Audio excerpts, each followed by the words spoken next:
What's going on, dudes? Jason here with some USAS MOAB going on Dome.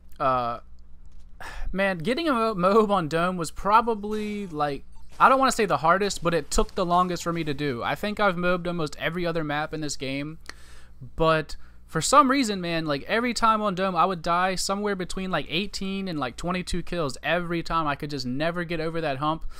And then I started leveling up these shotguns and realized that the USAS is a monster on Dome. The range that the USAS has over the striker is just amazing, and the consistent one-shot kill that it is, because, you know, the obvious benefit with the striker is you can continuously fire bullets. You know, like you can fire off like probably 3 rounds in the time that it takes you to fire off, you know, 1 or 2 USAS rounds. So with that ability to be able to shoot off, you know, extra bullets, that's why people will still continue to use the striker, even though the USAS is an overall better shotgun. Like, it's a longer range and a, like, you know, longer one-shot kill range, so it can really be awesome, especially if you run damage on it and run specialist bonus. And then you actually unlock range when you get specialist bonus, for anybody that doesn't know. So you pretty much get damage and range on it at 7 or 8 kills, depending if you're running hardline. And then it just becomes unstoppable, which you can see in this game. And really, like right there where I threw that flash grenade is pretty much the only place I don't want to be on the map. And as I say that, I run over here for the stupidest reason. It's too much of an open area. If people come from over there by that tank, you know, the range of my shotgun may be limited against somebody with like an assault rifle. So I try to stay back here in this building and use that to run back and forth to the 2 sides of the map. And I also don't want to be on that long stretch that connects the 2 sides of the map, because again, shotguns are the only guns in Call of Duty games that have a limited range. You know, the bullets do die off at a certain point, so you can't just run around the map aimlessly like you can with an assault rifle or submachine gun, because you can protect yourself. You know, with shotguns you really have to be careful about what routes you take, and, you know, stick to all the close quarters spots.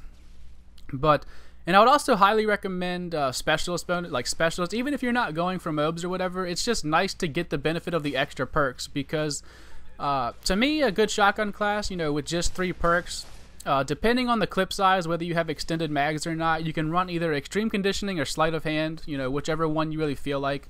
You know, with guns like the KSG or the striker, wow, cell phone, with guns like the KSG or the striker that have, you know, big clips, you can, you know, get away with running extreme conditioning. But some of the other shotguns, until you get extended mags on them, you really need sleight of hand. Definitely assassin in the middle slot. You definitely want to be hidden off the radar from people, because, you know, like I said, again, the shotgun has the limited range, and also you want to be able to maneuver around the map however you like and not be picked up by enemies. So that's something to keep in mind. You definitely want assassin in that middle slot. And then in the 3rd slot, I, you know, fought with this so many times.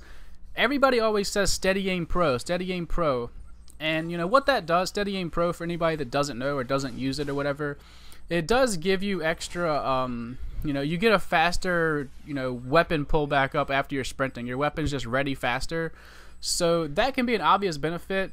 But I really liked dead silence on my shotguns, because I could hear enemies better. Like, if I'm running steady aim, then not only can I not hear enemies better than I usually can with, like, steady aim, then, excuse me, if I'm running dead silence, then they can also hear me coming. If I'm running dead silence and assassin with a shotgun, they can't hear me, nor can they see me on the radar. So I really juggled with that back and forth and back and forth. So it was really hard for me to debate. But like I said, like in the blue slot, like I said, extreme conditioning or sleight of hand, and then I said steady aim or dead silence. Like, you can use specialists to get those kills, get those different perks to be able to benefit you. And then watch this right here. This pissed me off. The guy was backing up. I was firing bullets into him, and then he lunged at me to ruin my kill streak. But anyways, I hope you guys enjoyed this gameplay. Short gameplay today. Be sure to leave a comment, and I'll talk to you guys later. Y'all have a good day.